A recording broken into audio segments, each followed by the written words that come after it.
Irmãos, é um prazer estar aqui com vocês. Toda vez que sou convidado para estar aqui nessa igreja, eu me sinto muito honrado, pois é uma igreja que nós amamos, respeitamos muito, admiramos, pelo seu compromisso com a palavra, pela referência que essa igreja é na cidade. Eu não sei aqui se todos sabem, mas eu tive o prazer de trabalhar com a equipe de louvor, com o ministério de louvor aqui da igreja durante um tempo. No início de 2020, Luiz Felipe, ele era o líder, na época, e ele teve uma ideia de ter reuniões semanais de capacitação com o ministério, com a equipe de louvor, e a pessoa que Deus colocou no coração dele foi eu. Aí eu vim com muita alegria, era um projeto que Deus já tinha colocado no meu coração. E a gente ficou aqui durante um ano, se encontrando semanalmente. Depois começou a pandemia, a gente ficou se encontrando virtualmente, Mas foi um tempo de muito aprendizado, de compartilhar. Foi um tempo muito, muito bom. A gente viu alguns frutos, desse trabalho. Algumas pessoas estão aqui, é um prazer revê-los. E eu sou muito feliz por essa oportunidade que essa igreja me deu. Depois disso, esse mesmo curso, eu reorganizei ele, evoluí para trazer ele para mais pessoas. E a gente fez no início desse semestre. A gente alcançou, nesse curso, mais de 100 pessoas aqui que trabalham com louvor na igreja de Anápolis. Mais de 12 igrejas representadas nas turmas que a gente fez durante esse primeiro semestre. E a gente vê como Deus trabalha, como Ele encaixa todas as coisas. Uma coisa que pareceu começar assim bem simples, bem sem pretensão, Deus estava também já planejando outras coisas. E eu creio que são sementes que estão sendo plantadas e que ao seu tempo vão germinar e produzir frutos. Amém? Deus colocou uma palavra no meu coração e eu gostaria de compartilhar com os irmãos.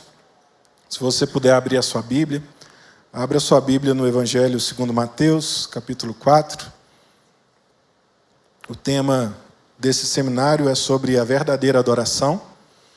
E a gente vai ler esse texto que, de cara, não parece ter muito a ver com adoração, mas as coisas que nós vamos aprender aqui nesse texto estão intimamente ligadas à adoração, ao entendimento do que é a verdadeira adoração.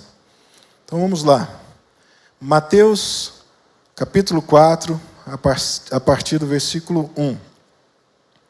Nós vamos ler sobre a tentação de Jesus no deserto.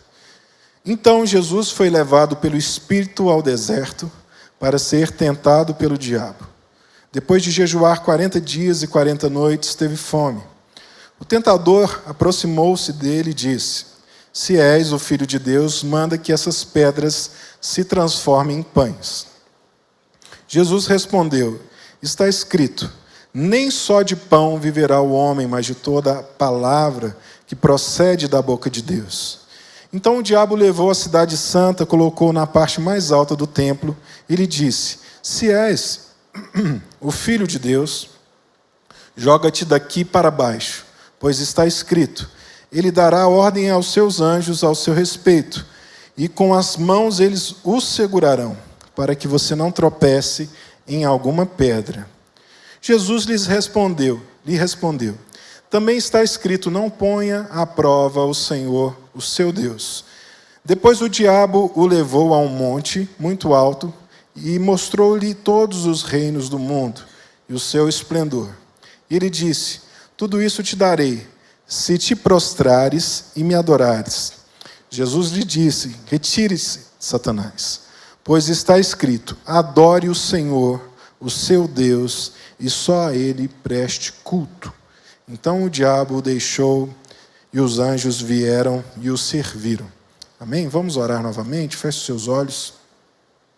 Senhor, estamos aqui diante da Tua palavra que é penetrante, Tua palavra que nos ensina, que nos exorta.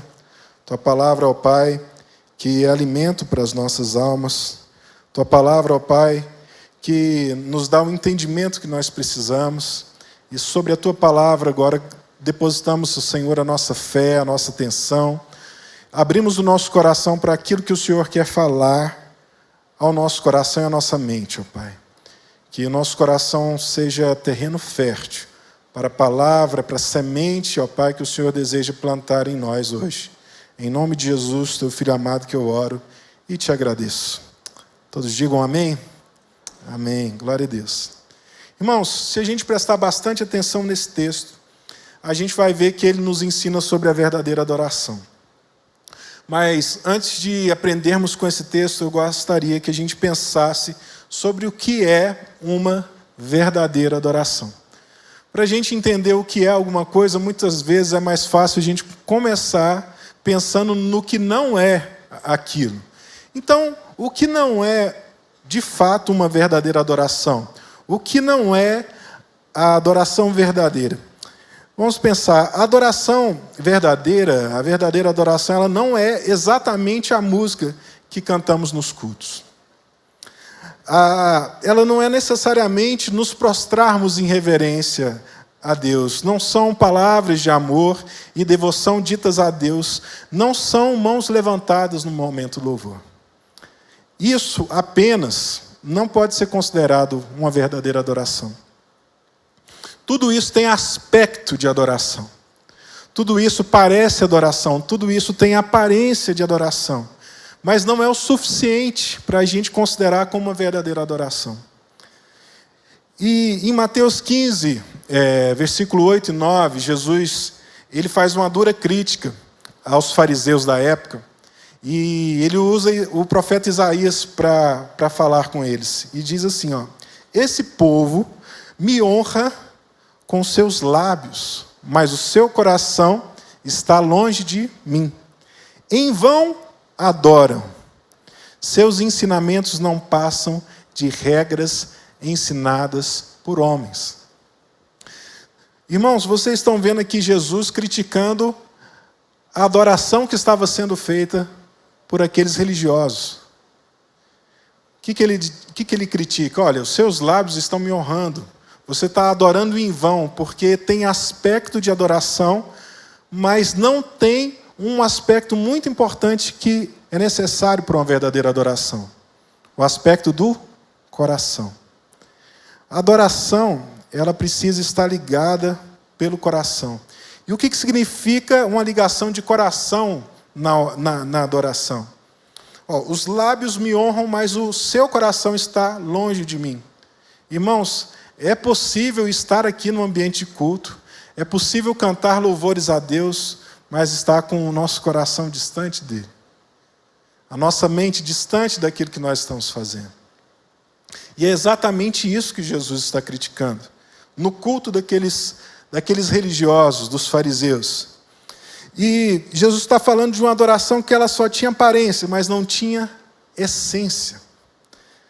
Ela não era verdadeira, ela era feita pelos lábios, mas não nascia no coração. Não era fruto de um relacionamento verdadeiro com Deus. Então, irmãos, aqui eu gostaria de fazer uma pontuação muito importante sobre o que é a verdadeira adoração. Uma verdadeira adoração, ela precisa nascer, ser resultado de um relacionamento com Deus. Não existe verdadeira adoração sem um real relacionamento com Deus. Sem um diário relacionamento com Deus. Sem conhecer e prosseguir em conhecer a Deus. Então, em primeiro lugar, eu gostaria de trazer esse aspecto importante, esse ensinamento importante para nós. A adoração verdadeira é resultado de um relacionamento com Deus. Mas de como a gente se relaciona com Deus? Como é esse relacionamento? Esse relacionamento ele precisa ser a partir do entendimento de quem nós somos em Deus e de qual foi o propósito para o qual nós fomos criados. Então, como nos relacionar com Deus? Precisamos nos relacionar com Ele, entendendo quem nós somos e para que nós fomos criados. Quem nós somos fala sobre identidade. E para que nós fomos criados fala sobre propósito. Então, no nosso relacionamento com o Senhor, a gente precisa entender quem nós somos e para que Ele nos criou. E eu vejo que existe muito entendimento errado nessas definições, sabe, irmãos? No relacionamento, por exemplo, Deus nos criou para ter comunhão com Ele. A gente entende, então, que Deus nos criou para nos relacionar com Ele. Ele criou um homem lá no Éden para se relacionar diariamente com Ele. O homem foi criado e o seu propósito era se relacionar com Deus. E quem nós somos em Deus? Nós precisamos entender quem somos para relacionarmos de maneira adequada. E qual que é o propósito para o qual fomos criados? A gente precisa entender o propósito para atender a expectativa de Deus, para atingir a vontade de Deus. E eu gostaria de mostrar o que é a nossa identidade e qual é o nosso propósito de vida em um texto bíblico. Em Efésios, capítulo 1, versículo 4 ao 6. Se você puder abrir a sua Bíblia, vai ser muito importante para a gente entender isso. Efésios, capítulo 1, do versículo 4 ao versículo 6. A palavra de Deus nos diz: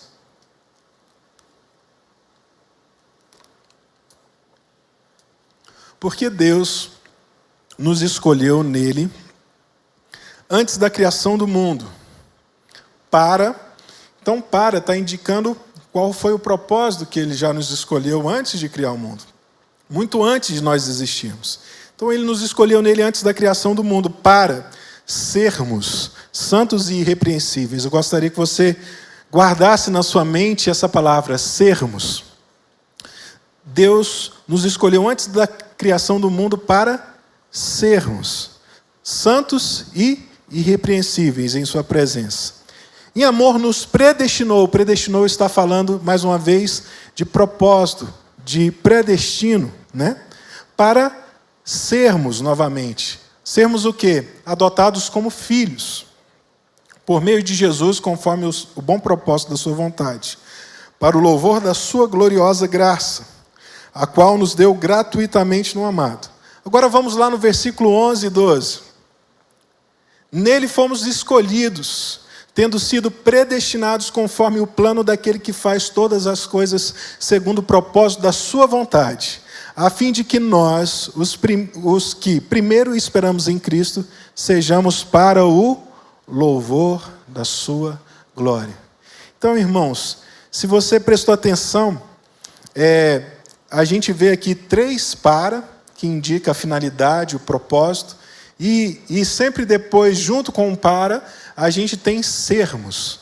Então, Jesus, o Senhor, nos criou para sermos santos e irrepreensíveis. Ele nos predestinou para sermos filhos, adotados por intermédio de Jesus. E Ele também nos criou para sermos para o louvor da sua glória. Propósito tem a ver com ser e não com fazer. Eu gostaria que a gente pensasse nisso, porque toda vez que a gente escuta alguém falando de propósito, na maioria das vezes, a fala de propósito nos dias de hoje, pessoas que prometem, inclusive, te ajudar a descobrir qual que é o propósito da sua vida em uma sessão, né, de coaching, ou em uma imersão de um dia, você vai sair de lá com o entendimento para o qual você foi criado, o que você nasceu para fazer, e se você não fizer, o mundo não vai ser o mesmo sem você, né? A gente ouve muita coisa desse tipo. Mas, irmãos, toda vez que as pessoas têm falado sobre propósito, eles têm falado de atividade, de serviço, de vocação. Mas quando a gente lê a palavra de Deus, a gente enxerga que propósito tem muito mais a ver com ser do que com fazer. Tem muito a ver com identidade e não com atividade. Tem muito mais a ver com aquilo que nós somos do que com aquilo que nós fazemos. Então, se Deus nos criou para sermos santos e irrepreensíveis, Ele está falando de integridade. Nos criou para sermos íntegros. Se Ele nos criou para sermos filhos adotados por meio de Cristo, essa é a nossa verdadeira identidade. Nós somos filhos de Deus. Nós vamos nos relacionar com Ele como filho se relaciona com um pai amoroso. E se Ele nos criou para ser para o louvor da sua glória, o propósito da sua vontade, nós vamos viver para adorá-lo. Amém? Até aqui está tudo bem? Então, queridos, que Deus ministre ao nosso coração essa importância de ser. O propósito de Deus para a nossa vida é um chamado para ser, não meramente para fazer. Deus nos criou para ser antes de fazer. Ele nos chama para um relacionamento com Ele, vida de adoração, antes de nos chamar para um serviço ou ministério. Ele nos chama para ser filhos, antes de nos chamar para evangelizar, antes de nos chamar para pastorear. Ele nos chama para se relacionar com Ele. E quando o que fazemos, ele vem a partir da verdadeira entendimento da nossa identidade, quem nós somos em Deus, esse fazer, ele é frutífero. Ele vem nos realizando, somando ao nosso coração. Mas quando a nossa busca por propósito está meramente ligada à atividade que fazemos, mesmo sendo ela no reino de Deus, quando a gente não puder fazer, aonde estará a nossa realização? Quando por um tempo formos impedidos de realizar algo, quem nós seremos? Se a nossa identidade está ligada àquilo que fazemos. Então, irmãos, o propósito da nossa vida é diferente da nossa missão, do nosso chamado. O propósito de Deus para nós é vivermos uma vida de adoração, de verdadeiros adoradores, que são filhos de um Pai amoroso que nos adotou por intermédio de Cristo. Amém? Glória a Deus. Então, irmãos, se Deus nos criou para sermos para o louvor da sua glória, para vivermos um relacionamento de comunhão com Ele, a partir da consciência de filiação, é certo que o diabo vai trabalhar para tentar desconstruir isso. E é isso que a gente vê nesse texto, irmãos. O diabo tentando e trabalhando para desconstruir a identidade que Deus colocou em Jesus, para colocar dúvida na sua mente, para destruir o relacionamento que Jesus tinha com o Senhor Deus Pai. E vamos lá para o texto que a gente leu aqui no início, Mateus capítulo 4. Vamos olhar aqui qual que foi a primeira tentação. Nós precisamos entender que as tentações que Jesus sofreu foram tentações reais.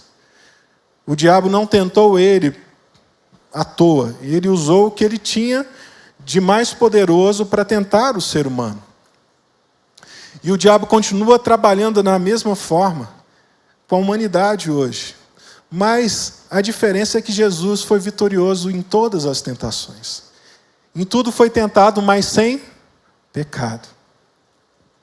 E nós precisamos aprender quais são as estratégias de Satanás para querer tocar na nossa identidade, no nosso relacionamento com Deus. E eu gostaria de meditar com os irmãos a respeito disso. Primeira tentação está lá no versículo 3 do capítulo 4 de Mateus. A palavra diz assim: o tentador aproximou dele e disse: se você é filho de Deus, manda que essas pedras se transformem em pães. Olha que interessante, irmãos. Olha o que Satanás disse para Jesus. Se você é filho. Agora, você que está com sua Bíblia aberta, olha o versículo que antecede o capítulo 4 de Mateus. Olha o versículo 17 do capítulo 3 de Mateus. Olha o que acontece. Um versículo antes da tentação de Jesus no deserto. Então uma voz dos céus disse: este é o meu filho amado, em quem eu me agrado, em quem eu me comprazo, em quem eu tenho prazer. O que ele tinha acabado de ouvir antes de ser conduzido pelo Espírito ao deserto? Ele tinha acabado de ouvir da parte do Deus Pai: você é meu filho, e eu tenho prazer em você. Irmãos, o Espírito levou Jesus para o deserto para ser tentado, e a primeira coisa que o diabo falou para ele foi: se você é filho de Deus. Olha como o diabo tenta trabalhar uma dúvida daquilo que nós somos, da nossa identidade, e a dúvida em relação ao que Deus disse ao nosso respeito. Os irmãos estão enxergando isso? Tentando tocar na identidade de Jesus. Se você é filho de Deus, faz alguma coisa para mostrar que você é filho. Satanás muitas vezes nos tenta a fazer algo para provar quem somos, tentando construir na nossa mente um pensamento distorcido de eu sou o que faço. Quantos hoje não são o que fazem? Se tirar o que faz, não sobra nada, irmãos. Mas nós precisamos entender que nós não somos apenas o que nós fazemos. Nós somos quem Deus diz que nós somos. Nós somos filhos de Deus. Irmãos, e nada que a gente faça vai fazer o Senhor nos amar mais do que Ele já nos ama. Eu não estou aqui defendendo uma vida sem trabalho, sem produtividade. Mas eu estou defendendo aqui que a nossa identidade ela não está ligada àquilo que nós fazemos. Aquilo que nós fazemos, ela vem a partir do entendimento de quem somos. Nós não fazemos algo, nós não trabalhamos para Deus, nós não o adoramos para que Ele nos ame, para que Ele nos aceite, não. Nós adoramos, trabalhamos, ministramos, servimos, por entender que Ele já nos amou primeiro. O nosso trabalho, o nosso serviço, o nosso ministério é uma resposta ao amor de Deus por nós. Entendendo que nada que a gente vai fazer vai retribuir ou recompensar tudo que Ele já fez. Mas nós não vamos deixar de dar uma resposta a esse amor que nos alcançou. Amém? Então, irmãos, nós não somos o que nós fazemos. Nós somos o que Deus diz que nós somos. Nós somos filhos de um Pai amoroso. No reino de Deus, o nosso valor não está ligado à nossa produtividade ou à nossa habilidade. Deus nos escolheu antes da fundação do mundo. E o que a gente tinha feito antes da fundação do mundo para merecer esse amor, irmãos?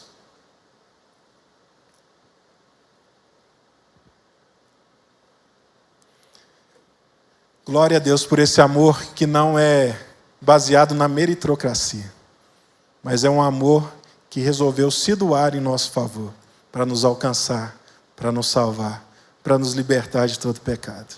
Glória a Deus. Nós não somos o que fazemos. Nosso valor está no fato de sermos filhos, adotados em amor por intermédio de Cristo. Eu tenho 2 filhos. Um filho de 2 anos, Davi, e uma filha que vai completar 4, agora em dezembro, Beatriz. Nada que eles fazem vai fazer com que eu os ame mais do que eu já os amo. Só deles existirem já é o suficiente para eu os amar. Eles nasceram e eu os amei. Simples assim. Mas é certo que se eles quiserem me agradar, eles vão me obedecer. Mas eles não vão me agradar simplesmente para que eu os ame. Eles vão querer me agradar porque eles receberam o amor que eu tenho dado a eles. E de alguma forma eles vão querer me agradar para retribuir todo o amor que eu já tenho ofertado na vida deles de forma sem pensar em retribuição. Agora nós que somos maus, a gente sabe dar boas dádivas aos nossos filhos. Agora imagine Deus, queridos, que é perfeito em amor. Que a gente nunca caia na tentação de pensar que nós somos o que fazemos e que o nosso valor está na produtividade que nós desempenhamos no reino de Deus ou em algum lugar. Não. Você é amado, independente do que você faz. Ele te amou primeiro. Amém? Então, não caiamos, irmãos, na primeira tentação de ser o que fazemos. Irmãos, e essa tentação ela alcança a gente que muitas vezes trabalha com o ministério de louvor.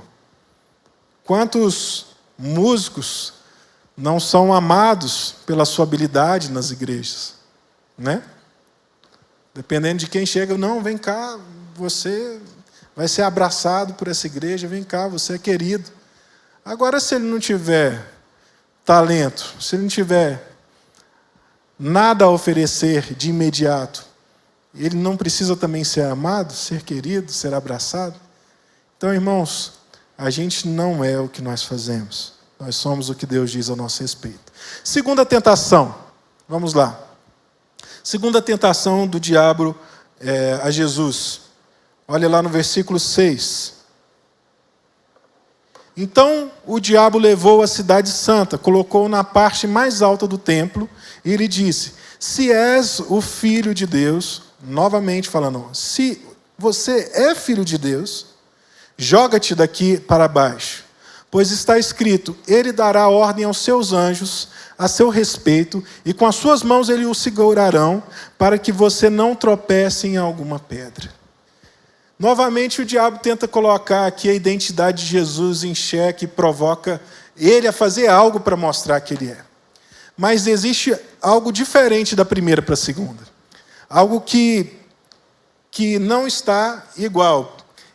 Novamente, ele tenta Jesus a fazer algo para mostrar que é filho, para provar que é filho, mas algo está diferente. O que está diferente? Na primeira tentação, eles estavam no deserto.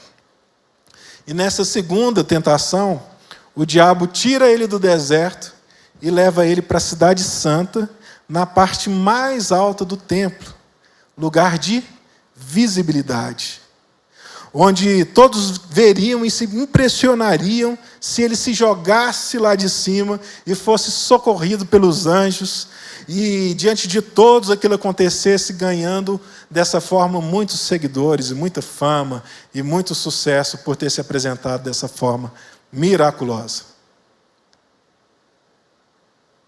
E o que o diabo está tentando fazer com Jesus nessa tentação? O inimigo tenta construir na nossa mente, irmãos, o pensamento de que eu sou o que os outros pensam. O diabo estava tentando Jesus a fazer alguma coisa para impressionar as pessoas. A se mover baseado no que as pessoas iam pensar e achar ao seu respeito. Cidade Santa, o templo era um lugar onde haveriam pessoas, audiência, onde Jesus poderia se tornar muito popular realizando seu primeiro milagre. A parte mais alta do templo, um lugar de visibilidade, estratégia para chamar a atenção para si mesmo. Irmãos, eu penso que nunca se preocupou tanto com a opinião dos outros como hoje. Não é verdade? Existe necessidade de se construir uma imagem, de ser conhecido, de ser querido, de ser aceito até mesmo por pessoas com as quais nem ao menos nós nos relacionamos. E o inimigo continua nos tentando. A gente pensar que nós somos o que os outros pensam que nós somos. O inimigo continua nos tentando a gente agir para mostrar para outras pessoas algo que a gente deseja que elas achem de nós. Irmãos, a nossa identidade não está no que os outros pensam a nosso respeito. A nossa identidade está no que Jesus, no que Deus, no que o Pai diz ao nosso respeito. E nós somos filhos amados de Deus. Glória a Deus. Mesmo que os outros não nos valorizem, mesmo que se obedecer à vontade de Deus vai afetar a nossa popularidade, mesmo que ser fiel a Deus vai nos tornar uma pessoa que não tem lá muitos seguidores, muita fama nesse mundo, nossa identidade estará guardada no Senhor, pois nós não somos o que os outros pensam que nós somos. Muitos não percebem que isso é uma estratégia do diabo. Verdadeiros adoradores vivem para a audiência de uma só pessoa. Verdadeiros adoradores vivem preocupados com a opinião de uma só pessoa. O que Deus pensa ao meu e ao seu respeito. Isso aí tem tudo a ver com a verdadeira adoração, irmãos.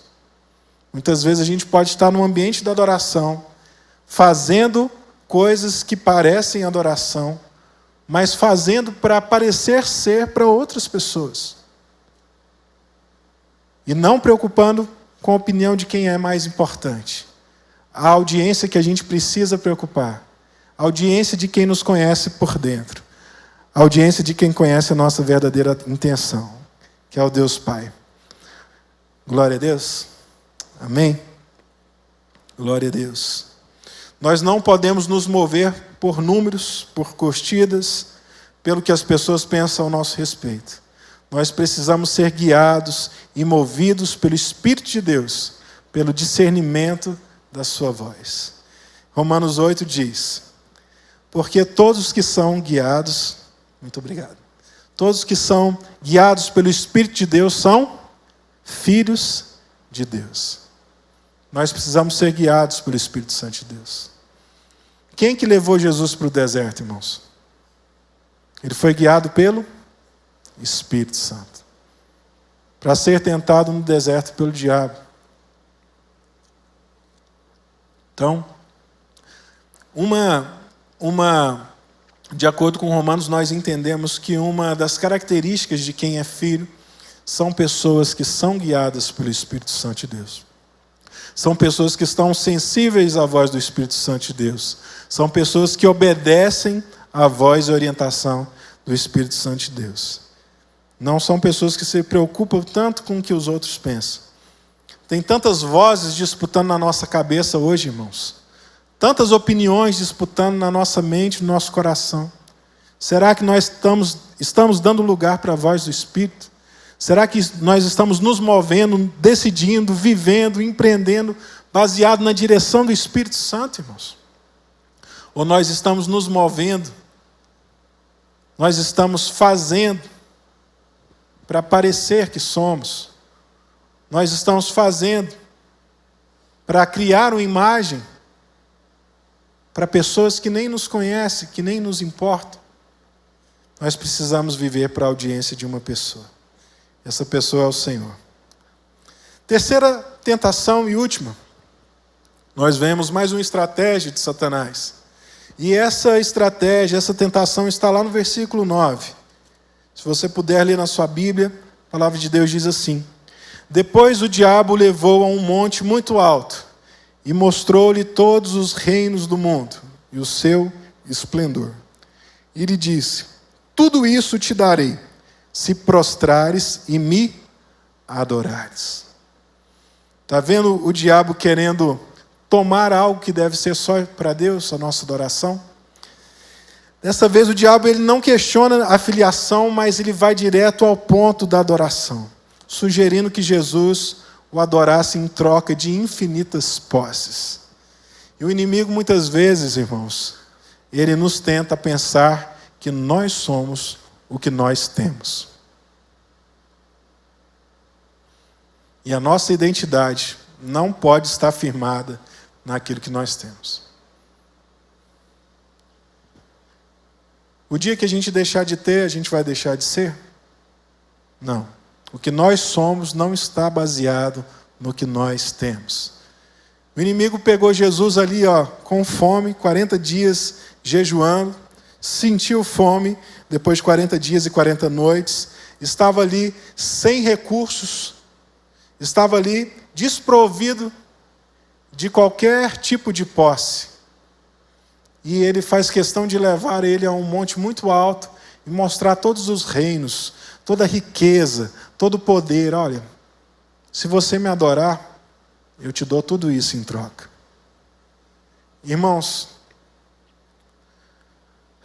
essa mentalidade maligna que tenta destruir nossa verdadeira identidade em Deus. O diabo nos tenta fazer concessões em favor de benefícios terrenos. Irmãos, nada nesse mundo, nenhum bem, nenhuma posse, nenhuma riqueza, nenhum poder vale o tanto de trocar o lugar que o Senhor ocupa no nosso coração. Ele é Senhor e Rei das nossas vidas. Independente do que temos, independente do que os outros pensam, independente da oportunidade de fazer ou deixar de fazer, Ele é o único Senhor e Salvador das nossas vidas. Só a Ele nós devemos adorar. Só diante dEle nós devemos nos prostrar. É diante dEle que nós devemos viver. É para Ele que nós nos movemos, nós existimos, nós fomos criados. Irmãos, nós não somos o que temos. A gente hoje em dia, a mentalidade do mundo, olha para a pessoa e olha para o que ela tem. E a partir do que ela tem, ela entende quem ele é.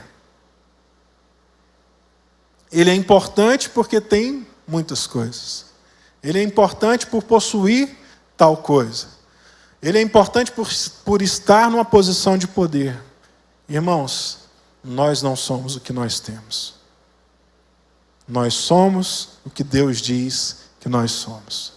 E nós somos filhos amados de Deus. Amém? Então, irmãos, não vamos cair nessa tentação de pensar que nós somos o que temos, ou de pensar que nós somos o que as pessoas pensam a nosso respeito, ou até de pensar que nós somos aquilo que fazemos ou que produzimos. Nós somos filhos de Deus, e essa identidade, ela precisa se manter intacta para que nós sejamos verdadeiros adoradores. Porque os verdadeiros adoradores são filhos que se relacionam com o Pai em um relacionamento diário e contínuo de amor, no entendimento de quem Deus é e no entendimento de quem nós somos em Deus. Amém? Jesus é bem claro em Mateus 6:24. Ninguém pode servir a dois senhores, pois odiará um e amará o outro, ou se dedicará a um e desprezará o outro. Vocês não podem servir a Deus e ao dinheiro. As pessoas que servem as posses, os bens, elas já colocaram um Deus no seu coração. E elas entendem que elas serão o que elas têm. E quanto mais elas têm, melhores serão. Mas quem conhece, entende e tem bem definido no seu coração quem ele é, o dinheiro não o possui. Ele possui o dinheiro. O dinheiro não o tem. Ele tem o dinheiro e usa para a glória de Deus. O problema não é ter posses. O problema é pensar que nós somos o que temos. Nós somos muito mais do que nós temos. Nós somos o que Deus pensa a nosso respeito. E, queridos, eu gostaria de finalizar pensando no que a adoração tem se tornado na nossa cultura, nos nossos dias. Há um tempo atrás, a música, a adoração na igreja, era feita apenas por pessoas que decidiram servir o reino de Deus, por pessoas que eram missionários através da música, evangelistas através da música, eram pastores através da música, eram pessoas que se doavam a sua vida e compunham, e escreviam e cantavam em prol de que o reino de Deus crescesse, que pessoas fossem alcançadas e pastoreadas através de canções. Mas hoje, a mentalidade do mundo tem entrado na nossa adoração. Muitas vezes a gente começa a avaliar se um ministro é um bom ministro de acordo com a sua performance, com aquilo que ele faz. Ou até avaliar um ministro pela sua fama, por quantos seguidores ele tem, por quantas visualizações a sua música tem no YouTube, quantas visualizações as suas músicas têm nas plataformas digitais. Não, esse é um bom ministro, esse é um ministro de Deus. A gente deixou de avaliar caráter para avaliar performance. A gente deixou de preocupar com identidade para avaliar produtividade. Mas o nosso Deus continua sendo o mesmo. E nada disso tem valor se não houver integridade, se não houver um coração verdadeiro diante de Deus. Números não representam uma verdadeira adoração. Performance não representa a verdadeira adoração. Poder, dinheiro que a música gospel gera hoje, e até a idolatria gera hoje, não representa a verdadeira adoração. Quando a gente vê Paulo escrevendo a Timóteo, orientando quais eram as qualidades que os pastores deviam ter para servir a igreja, lá a gente vê mais de 10 qualidades. E só uma era ligada à performance. Era estar apto a ensinar. Todas as outras qualidades eram qualidades de caráter. São qualidades de caráter. São qualidades de uma pessoa que entendeu quem ela é. Verdadeira adoração tem a ver com caráter. Verdadeira adoração tem a ver com integridade. Verdadeira adoração tem a ver com relacionamento verdadeiro com Deus, de alguém que vive para a audiência de uma pessoa. Amém? Eu espero que o Espírito Santo de Deus tenha ministrado ao seu coração. Eu espero de verdade ter somado com a sua fé nessa noite. Que esse encontro aqui tenha sido produtivo para você, que Deus tenha falado ao seu coração. E que a gente não ceda, irmãos, a mentalidade que o inimigo tem gerado nos dias de hoje. E que já tinha gerado há 2000 anos atrás, ele vem trabalhando da mesma forma. E que nosso entendimento de quem nós somos e para o que nós somos criados em Deus não mude, esteja firmado na palavra como nós aprendemos aqui. Gostaria de convidar a se colocar de pé para que nós orássemos.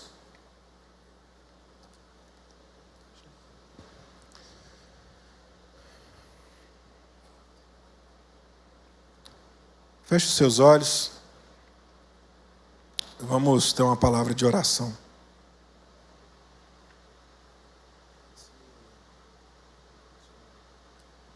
Senhor, em nome de Jesus, que nós nos direcionamos, ó Pai, agora ao Senhor, diante de tudo que falamos, de tudo que abordamos aqui, de tudo que pensamos sobre o que a Tua palavra nos ensina. E eu creio que esse texto aqui, da tentação do Teu Filho Jesus, para nós é um aprendizado muito grande de como o inimigo trabalha para roubar aquilo que nós somos em Ti, para nos distanciar da realidade de uma verdadeira adoração. Ó Pai, que o Senhor ache em nós verdadeiros adoradores. A Tua palavra que foi lida aqui, João 4, fala que o Senhor está à procura dos verdadeiros adoradores. Os adoradores que Te adoram em espírito e em verdade. E minha oração, Senhor, no final desse culto, dessa ministração, é que o Senhor nos ache aqui essa noite. Que o Senhor nos ache na qualidade de verdadeiros adoradores. Que o Senhor nos encontre aqui como verdadeiros. Não como alguém que só tem aparência de adoração, mas que haja essência, Senhor, nas nossas vidas. Oh, Pai, ache em nós. Pai, sei que os Teus olhos estão sobre a terra a procurar alguém que Te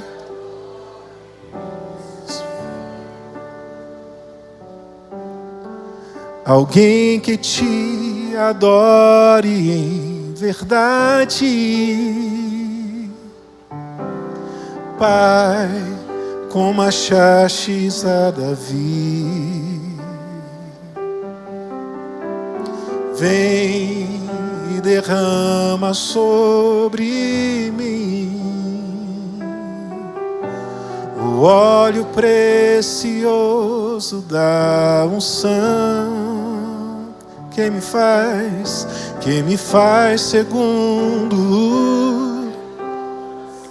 Então declare isso.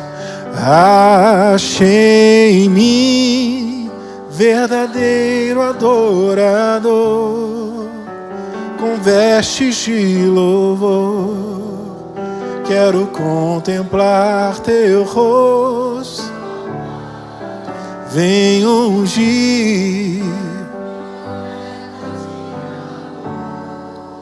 dou a Ti meu coração.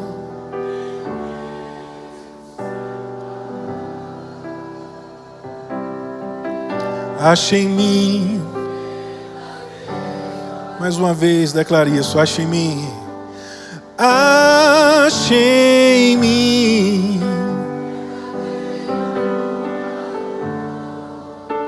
com vestes de louvor, quero contemplar Teu rosto, ó Pai, vem ungir,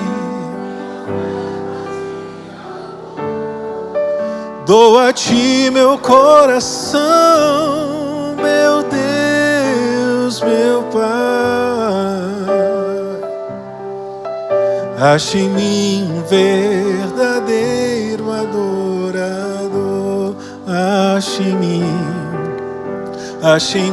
um verdadeiro adorador. Pela última vez declare isso. Ache em mim um verdadeiro adorador. Que o Senhor os abençoe, que o Senhor continue ministrando ao seu coração. Em nome de Jesus, agradeço a oportunidade.